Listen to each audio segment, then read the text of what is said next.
Kakatapos lang ng briefing ng ating NDRMC tungkol unang-una sa response natin sa Typhoon Tino.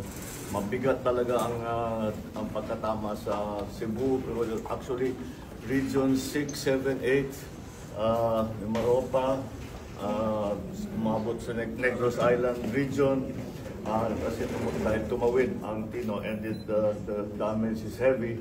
And so we are doing our usual relief and support activities para lahat ng mga na-displaced, lahat ng naging biktima ay matutulungan ng pamahalaan together with national government, together with the first responders, of course the LGUs.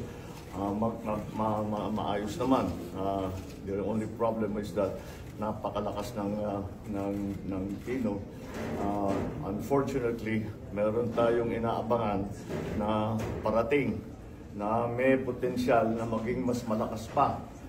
Itong natin napangalanan na 1. And so we are also preparing for that. Yung pinakamalaking problema na nakita namin is that yung tao na, yung lahat ng personnel natin nandun ngayon sa Visayas para asikasuhin nga ang relief and support ng pamahalaan doon, ay kailangan na natin pag-isipan kung ilan doon, kung sino doon ang pwede nang dalhin para paghandaan na yung uwan, which is going to hit central and northern Luzon.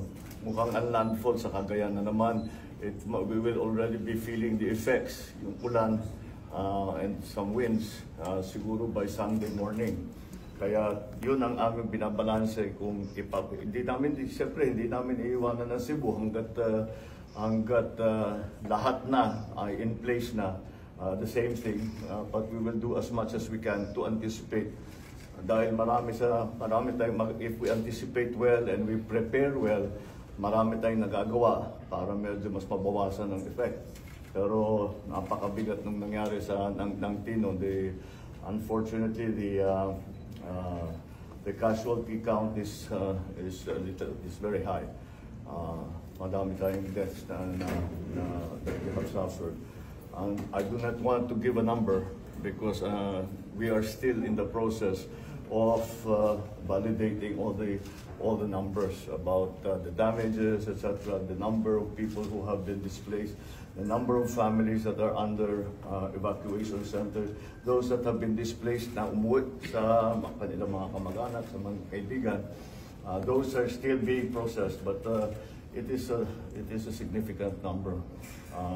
So that's the situation for now. We are continuing our relief and support for those who were hit by Typhoon Tino, but we are also doing everything that we can para ma-anticipate at makapaghanda tayo ng mabuti dito naman sa parating na Typhoon Uwan. Because of the scope of shall we say, problem areas that has been hit by Tino and will be hit by Uwan, there was a proposal from the NDRMC, which I approved, that we will declare a national calamity. Because ilang regions na yan, there will be almost 10 regions, 10, 12 regions that will be affected.